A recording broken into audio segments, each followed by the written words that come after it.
Assalamualaikum warahmatullahi wabarakatuh. Hai anak hebat, bagaimana kabarnya hari ini? Semoga sehat selalu dan tetap semangat.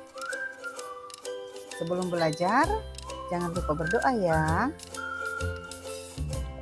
Pada video kali ini, kita akan belajar tentang teks fabel, mulai dari pengertian, ciri-ciri, unsur, dan jenis-jenis fabel.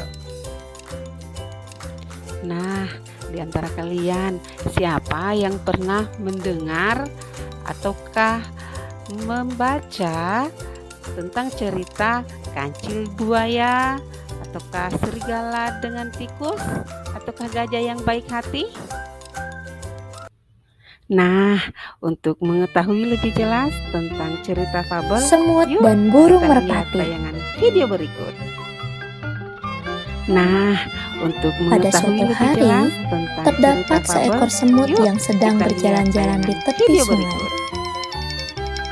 Nah, untuk mengetahui lebih jelas tentang Semut cerita pun fabel, merasa kehausan kita dan lihat berniat tayangan untuk video meminum berikut. air dari sungai tersebut.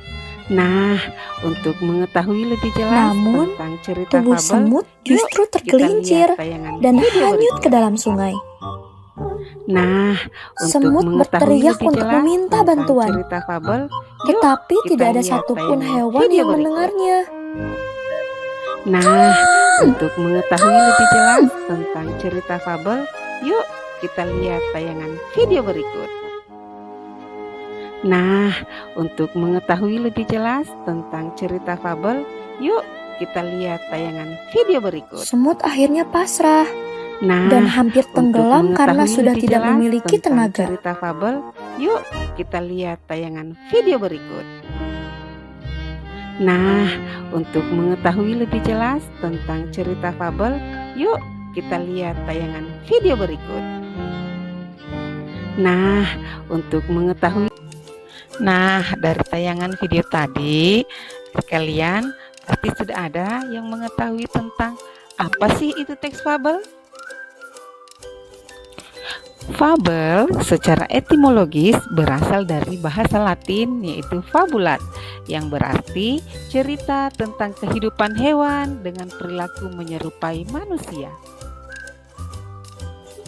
Adapun ciri-ciri fabel, yang pertama yaitu tokohnya adalah binatang.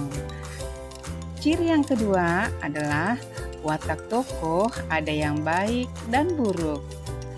Ciri selanjutnya, tokoh binatang bertingkah laku layaknya manusia. Selanjutnya, ciri yang keempat, menggunakan latar alam seperti hutan, sungai, kolam, dan lainnya. Ciri selanjutnya adalah menggunakan bahasa naratif dan dialog. Selanjutnya adalah unsur intrinsik fabel. Adapun unsur intrinsik fabel yang pertama adalah tema. Tema di sini adalah ide sentral atau ide dari pembangun cerita. Selanjutnya yaitu tokoh. Tokoh adalah pelaku dalam cerita. Jadi dalam fabel pelaku utamanya adalah binatang. Selanjutnya yaitu penokohan. Penokohan di sini dalam fabel ada 3, yakni protagonis, tritagonis, dan antagonis. Jadi protagonis di sini adalah tokoh yang bersifat baik. Selanjutnya antagonis adalah tokoh yang berperan jahat, dan tritagonis adalah tokoh penengah dalam cerita. Selanjutnya yaitu unsur yang keempat adalah latar. Latar di sini adalah tempat terjadinya peristiwa. Jadi dalam fabel latar tempatnya yaitu kadang di alam, di hutan, di kolam, di sungai. Kemudian ada latar waktu, yaitu waktu terjadinya peristiwa, dan ada latar suasana, yaitu suasana yang tergambar dalam cerita. Unsur selanjutnya yaitu alur. Alur dalam cerita fabel ada alur maju, alur mundur, dan alur bolak-balik. Jadi alur di sini adalah jalannya cerita. Selanjutnya yaitu tentang sudut pandang. Jadi sudut pandang dalam fabel ini yaitu cara pengarang menempatkan dirinya dalam cerita. Jadi di dalam cerita fabel, sudut pandang yang banyak digunakan yaitu sudut pandang orang ketiga, menggunakan kata dia atau nama diri hewan tersebut. Selanjutnya yang terakhir yaitu amanat.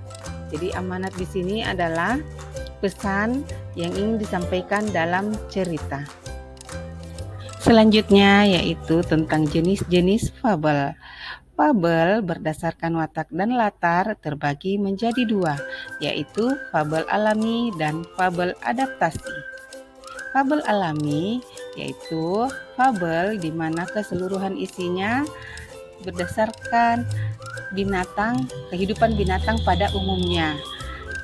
Di mana kita bisa lihat di fabel alami ini latar yang digunakan yaitu latar alam sesuai kehidupan binatang, baik itu di hutan, di kolam, di sungai, dan lain-lain.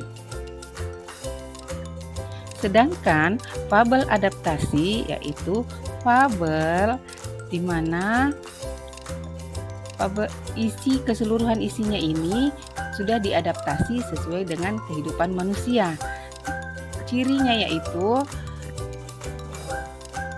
latar yang digunakan menggunakan perkantoran, pasar, dan lain-lain. Selanjutnya yaitu jenis fabel berdasarkan kemunculan pesan, dibagi atas dua, yaitu fabel dengan koda dan fabel tanpa koda. Koda di sini adalah struktur cerita fabel atau pesan yang dimunculkan dalam cerita. Jadi fabel dengan koda ini yaitu dimunculkan atau dituliskannya pesan dalam cerita. Sedangkan fabel tanpa koda, pesan tidak dimunculkan atau tidak tertulis.